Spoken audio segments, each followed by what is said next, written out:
God. Oh, that's fast. Hello and welcome to the channel. In this episode we meet Andy and his mind-bendingly fast McLaren, and we're also going to talk about the fact we've been on YouTube for a full year. The highs, the lows, and how much money we're going to make from the channel. Sound good? Yeah, absolutely. So strap in for another episode of Drivers Keepers.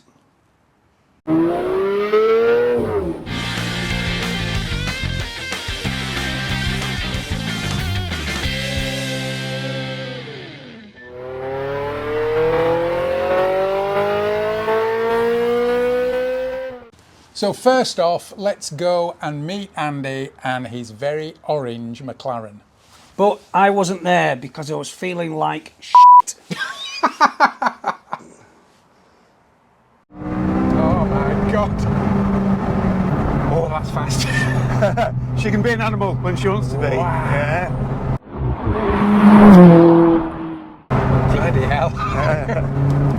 But like you say, I mean, who needs to go that fast? No, that's too fast, isn't it? Yeah. Fun, but kind of terrifying at the same time. Hey, you join us. Well, actually, you join just me because unfortunately the other Simon is not feeling well today. So I have come to wonderful West Yorkshire to meet Andy and to talk to him about this beast of a thing, his beautiful McLaren 570s, a car that you underestimate at your peril. Let's find out why. Andy. Hello. How long have you had it? I've had it just coming up to 5 years now, so it's been quite a long termer. Right. Did you buy it new? No, it was 18 months old, 1,500 Okay. miles on it, so it was nearly new, but not new. So you've mentioned miles, 1,500 when you bought it. Yeah. What's it on now? It's on 12,000 now. Oh, good work. Yeah.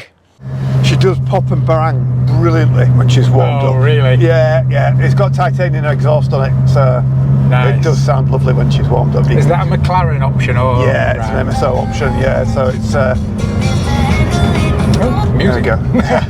That wasn't working yesterday. Oh, there you go.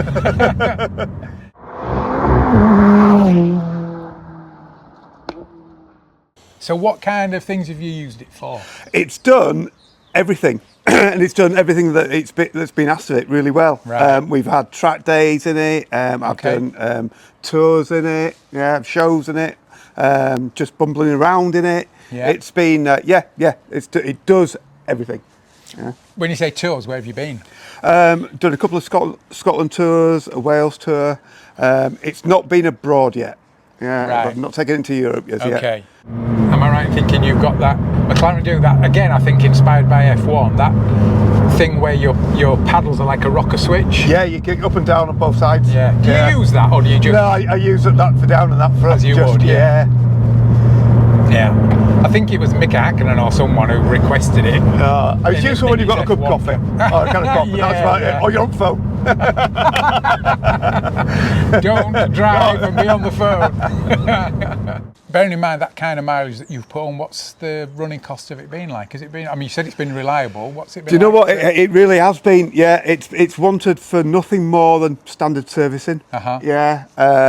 I've run it for the last 2 or 3 years out of warranty, so I was that confident in it. Brilliant. On the motorway, you'd be amazed it'll get 32 to the gallon or around there. It's ridiculously It will economical. not. It shuts down No half way. the bank. It's phenomenally That's efficient. clever, isn't it? Yeah. Can you feel it when it does that? No, there's no. It's not like you put your foot down and you have to wait for it to start Right. a bank up or anything. No, you cannot tell it's done it, other than you're not going through a load of petrol. I love that. Amazing. Amazing. McLarens are notorious, aren't they, for being beautifully compliant and when you want them to be. So well balanced. Yeah. Yeah, you really can feel every single corner. And it definitely, like you said, it feels like an event. I mean, the interior is beautiful. Yeah, it's a lovely place to be in it. All the Alcantara and yeah. So I was looking this morning, 562 brake horse, I think, which Yeah. is exactly the same as a 458. So it is absolutely a full-blown.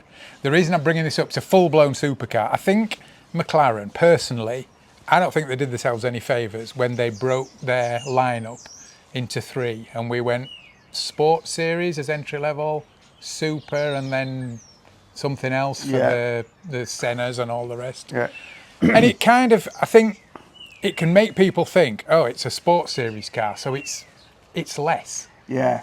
And it's not. It's not a sports the car. stats, 3.1 to 60, Yeah. 562 brake horse.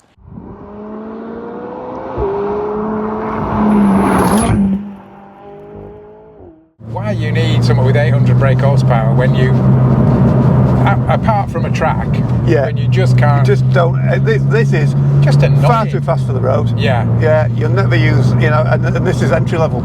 Yeah, I Yeah. know. God, I've never driven a 720, but God knows what a 720 Oh, is I like. have And driven then- a 720. Yeah. My mate's got a 720 and he very kindly let me have a go in it in Italy. We went on holiday together last year and wowzers. Yeah.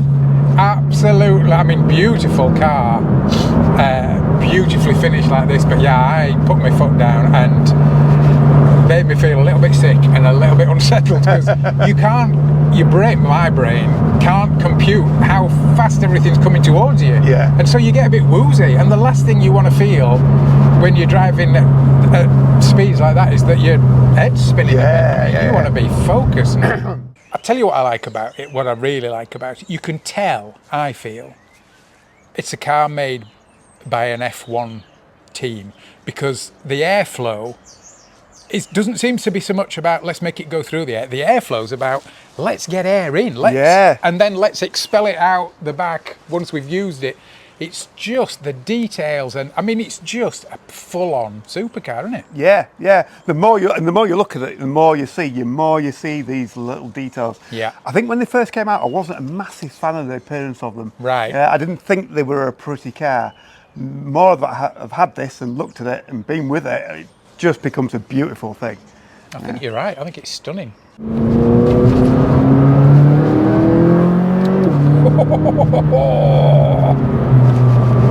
Oh my God. Oh, it's fair stuck to the road, isn't it? Absolutely planted. That's on rails.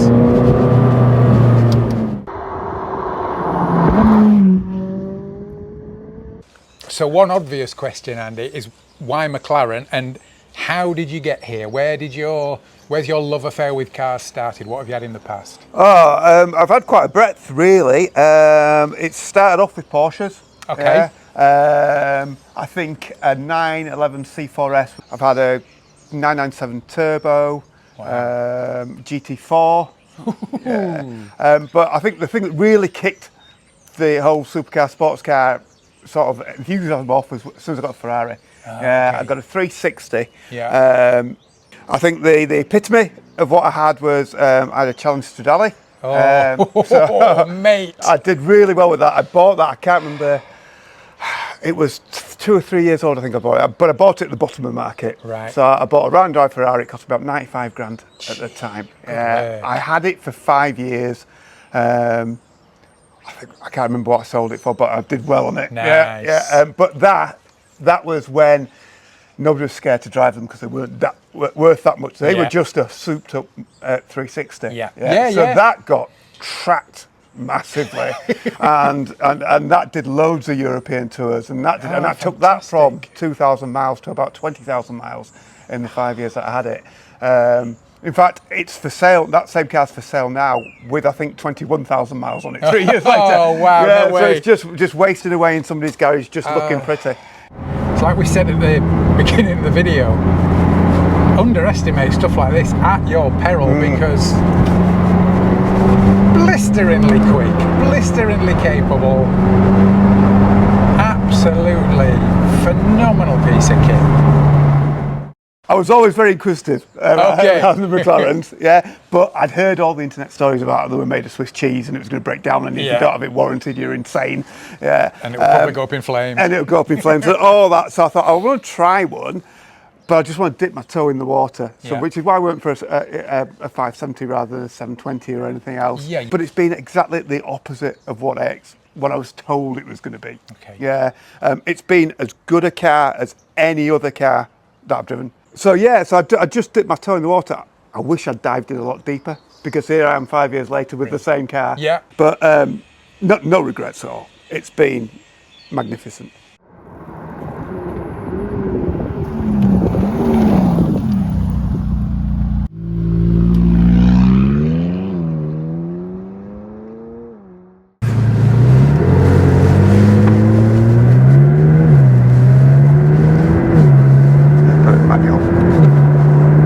Now, what I don't want to do is like it too much. Because everything I've driven so far, I've been like, yeah, I want one of those. I'd have one of those. Oh my God, it's so nice. It fits you like a glove, doesn't it? It's so you can balance, isn't it? The carbon tub, I think, is just maybe. It's so rigid. Yeah. And everything's to hand. Everything's where you glance down, you see what you expect to see. Everything's where you expect it to be. Bugger, I do like it. I love that it's not too big as well. I love that it feels compact. It's not Lotus Exige compact, but it's not far off, is it?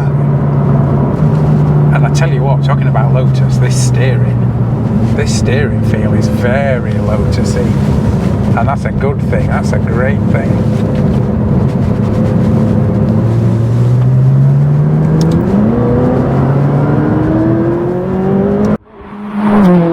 Oh my God, that's about 10% throttle. Love that steering. Oh, lots of loading.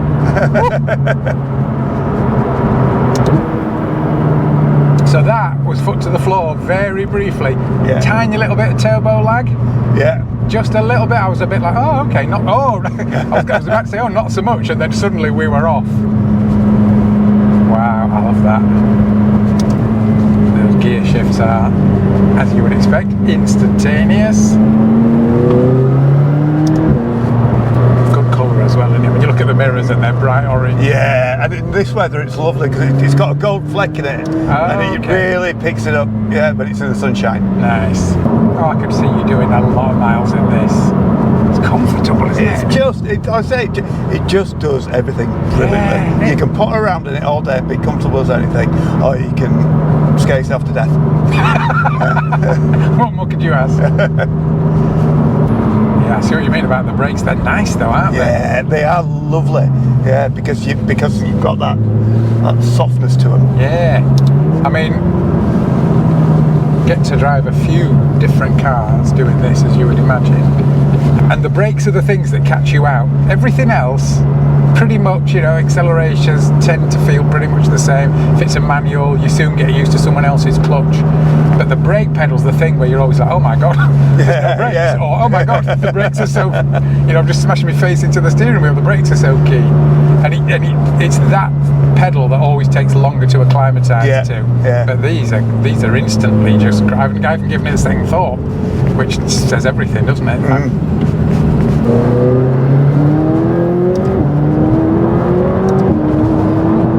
Oh my good grief. Again, quarter of the pedal, plenty. Thanks, Andy. You're absolutely welcome. Yeah. What a thing. Yeah, I'm glad you enjoyed it, Simon. Yeah. Absolutely.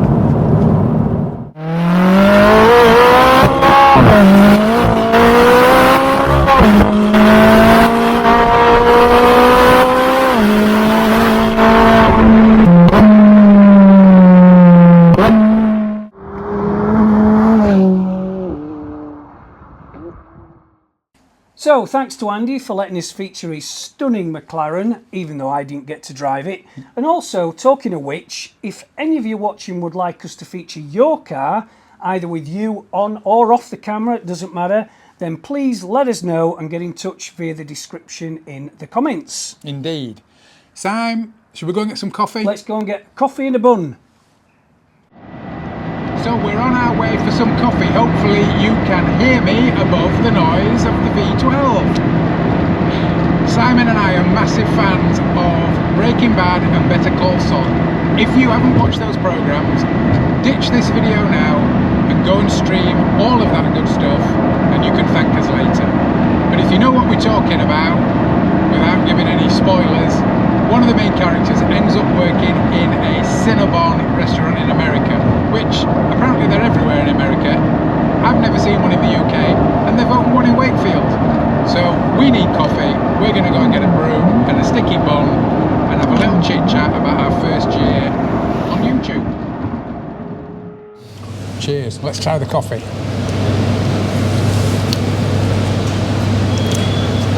6 out of 10.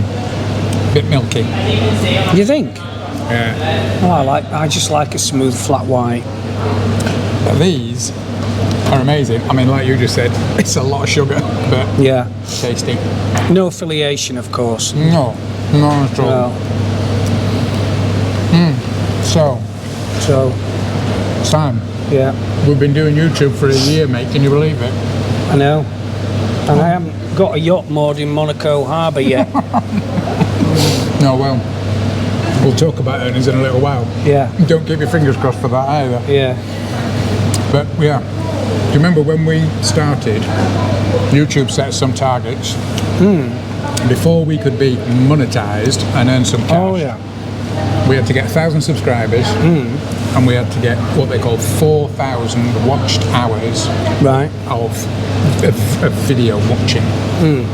So I was looking this morning, we are at 3,600 subscribers, so big tick, and not 4,000 watched hours, we've done 14,500 watched hours, Right, okay. and that, I reckon, is pretty much down to these people, Yeah. because it's all very well us making content, but if no one watches it, Not much we're screwed, point. aren't we? So thank you for that.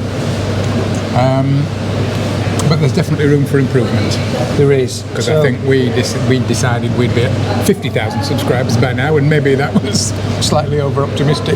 So that's why we're just changing the content a little bit in terms of just not just featuring one person's car. Yeah. We're going to do like a magazine. Yes. Which you will notice we've done in this episode, because we've got this little 1 year review and we've got Andy's 570s. Yeah. So yeah, there you go. Another orange car. Another orange car. So highs and lows of our first year. For me, Mike's 355. Yeah.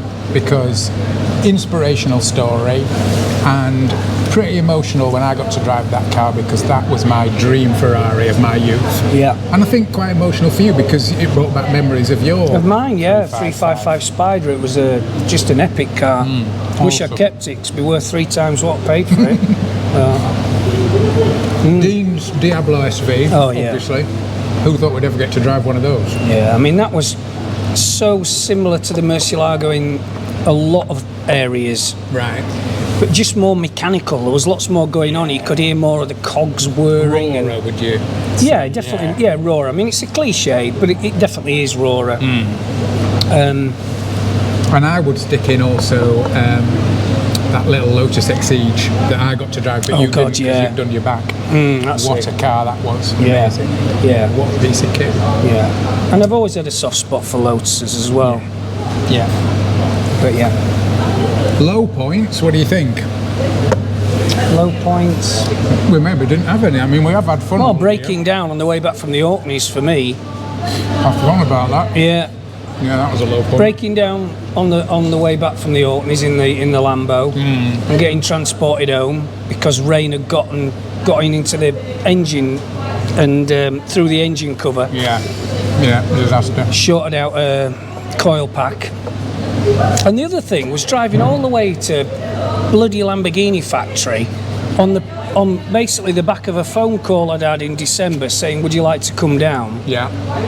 And have a VIP tour. VIP tour, And what was talk with, what's his face? it? Lunch with Stefan Winkleman. Winkleman, yeah, the boss. And what did we get? Not even a bottle of bloody water. Yeah. I mean, It was just a letdown, and Yeah. I was just, I don't know, I was just I can't believe they didn't make us a cup of coffee. I mean, it's Italy. yeah. Anyway. I tell you, but the thing is, that factory's changed so much. I mean, I remember, I've got to tell you this story. Back in 2006 and 7, when the LP640 that I used to own was being built, The white one, the yeah. white one, which I co-owned, 2 of us owned it. And I was down at the factory 3 or 4 times that year and got to know Christina Guisardi, who's the museum curator, and she organised the tours around the factory. And because I'd spent 28 days down there watching the Murcielago being built, What a thing to be able to do. I got to know a lot of the factory layout really well. And Christina rang me in a panic one day when I was on the production line watching the car being built and said, Simon, I've got a a coach load of German tourists just turned up. They only speak Italian and German. I'll look after these lot. Can you look after this Dutch coach load of tourists and show them around the factory? No way. Yeah. So I took them around the factory, all these Dutch people. But the thing is, the only reason I point that out is it's such a difference from that to 20 years later experience we had to the experience we had now, which is a much more corporate, hard experience. And I get that because they're a business, they need to earn money, and it's all about the brand. But there's very little support for, in my opinion, there's very little support for people who've been loyal to the brand and own a lot of older Murcielagos and Lamborghinis. And a lot of people commented on the video that they felt it was a missed opportunity on Lamborghini's behalf. They got a 300,000 mile Murcielago outside the front of the factory, and other than take a few professional photos of it for their social media, which I never saw on their social media, they didn't do anything with it. I think it's they could have made such a big deal of it, but they weren't. To them now, it's just new car sales. They're a new car sales company. They don't give a toss, basically, about classic cars. And Dean, actually, with the Purple Diablo, mentioned this because when he went down with all those Diablos, I think there was 18 Diablos turned up, they got the same kind of cool, dismissive treatment. Because I think that... Short-sighted, isn't it? Yeah, it's short-sighted, and it's just, you know, a lot of the people in the PR department now don't even remember Diablos and Murcielagos. But it's a shame. But yeah, I think, let's recap, that was probably one of the lowlights. Yeah. And to be fair, if that is our biggest lowlight, that we didn't get the treatment we'd hoped for when we went to Lamborghini, we're doing all right. Yeah, we're doing all right. We're not complaining. Yeah. But on the other hand, Simon, you just told me that the projected earnings for this month.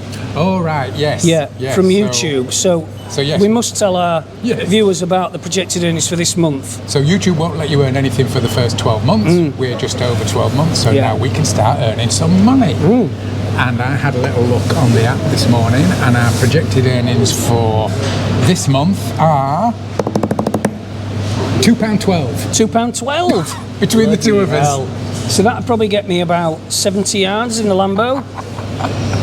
Jesus. So we're not, I mean...